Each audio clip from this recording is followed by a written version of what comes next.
Hello बच्चों। आज मैं आपको संस्कृत माधुरी की पाठ नंबर 9 पढ़ाऊंगी, जिसका शीर्षक है कवि कुल गुरु कालिदासा, अ पोएट कालिदास। कवि कुल गुरु कालिदासा उनकी लिखी हुई कुछ यहाँ रचनाएं लिखी हुई हैं, जिसमें महाकाव्य है, गीति काव्य है, नाटकानी है। तो महाकाव्य में आपको 1 नंबर में आता है कुमार संभवम, 2 रघुवंशम। गीति काव्य में है ऋतु संहारम, 2 नंबर में मेघदूतम। नाटकानी मतलब नाटक में है 1 मालविका अग्निमित्रम, 2 अभिज्ञान शकुंतलम और 3 में विक्रमोर्वशीयम। तो यहाँ पे आपको कवि कालिदास की जिंदगी के बारे में कुछ बताया जा रहा है। यहाँ एक अध्यापिका है और बाकी स्टूडेंट है। तो टीचर अपने स्टूडेंट से पूछती है कि अये छात्रा संसारस्य प्राचीनतमा भाषा का इति जानति किम।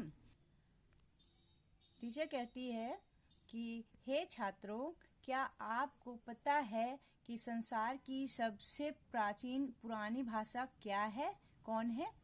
श्यामा आम संस्कृत भाषा प्राचीनतमा भाषा अस्ति। श्याम कहता है, हाँ, संस्कृत भाषा संसार की सबसे प्राचीन पुरानी भाषा है। अध्यापिका शोभनम किं संस्कृत कविनां नामनी अपि कश्चित जानाति। अध्यापिका कहती है कि सुंदर, क्या संस्कृत के कवियों के नाम भी कोई जानता है? राधिका अहं जानामि, भाष्य हर्ष कालिदास जयदेव आदय संस्कृत काव्याः सन्ति। राधिका कहती है, हाँ, जानती हूँ। भास हर्ष कालिदास जयदेव आदि संस्कृत के कवि हैं। अध्यापिका उत्तमम तहिर अधा वयं महाकवि कालिदासस्य विषय पठाम। उत्तम, अच्छी बात है। तो हम आज महाकवि कालिदास के बारे में पढ़ेंगे। संस्कृत साहित्ये अनेके काव्या अभवन्, तेषु कवि कुल गुरु कालिदासः सर्वश्रेष्ठ अस्ति। संस्कृत साहित्य में अनेक कवि हुए हैं, उनमें से कवि कुल गुरु कवियों के कुल के गुरु कालिदास सबसे उच्च हैं। ऐसा न केवलं भारतीय कवि अपितु विश्व कवि अस्ति। ये न केवल भारतीय कवि थे बल्कि विश्व कवि कहलाते हैं, विश्व कवि है। बाल्यकाले अयं मंदमति आसीत्।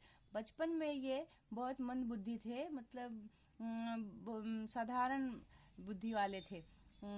पंडितानां संगेन दृढ़ परिश्रमेण कालिद्रव्य उपासनाया च एषा महापंडितः कवि कुल गुरु कालिदासः इति नामना प्रसिद्धः अभवत्।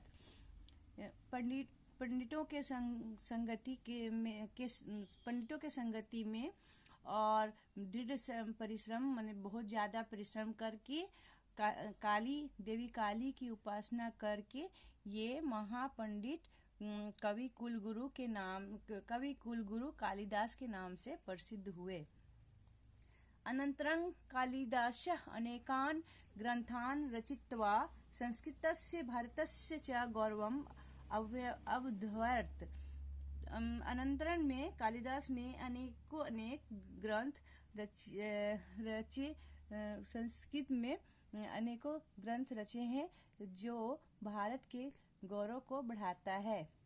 अनेन रचिता सप्त ग्रंथा कुमार संभव, रघुवंशम, ऋतुसंहारम, मेघदूत, मालविका अग्निमित्र, विक्रमोर्वशीयम, अभिज्ञान शकुंतलम च सन्ति।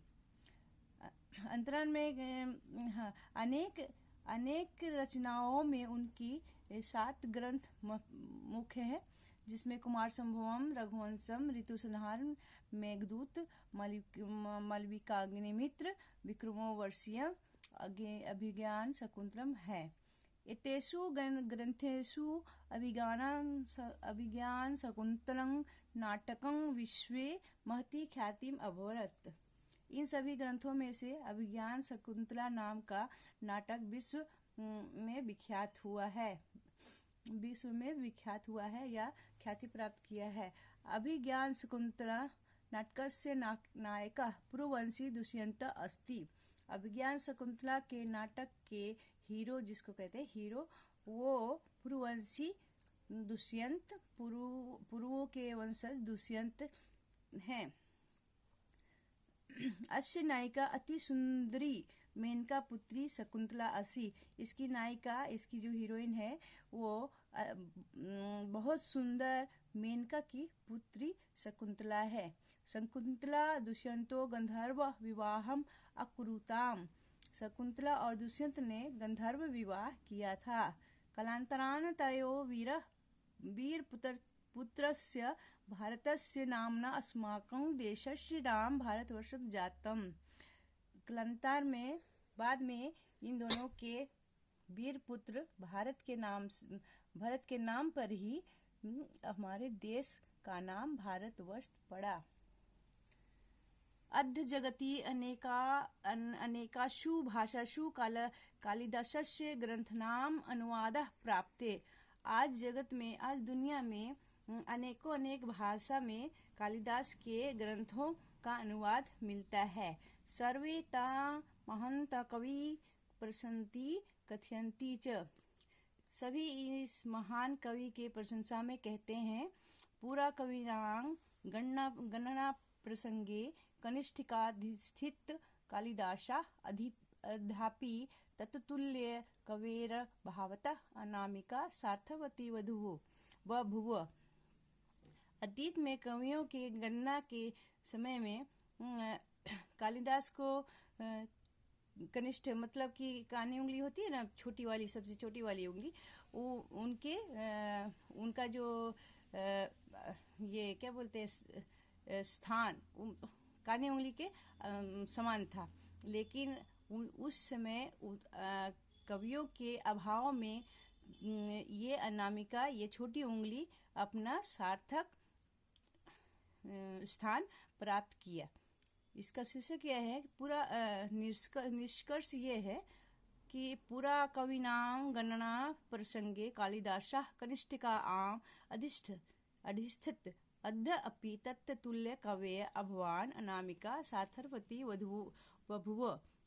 कि अतीत में कवियों की गणना प्रसंग में कालिदास सबसे कम उम्र और सबसे छोटी स्थान रखते थे। लेकिन आज कवियों की तुलना में उनकी ये छोटी अनामिका वाली जो स्थान था वो कवियों के समान तुलना के अभाव में इनकी जो छोटा स्थान था वो आज सार्थक हो गया और वो महान कवियों में गिने जाते हैं।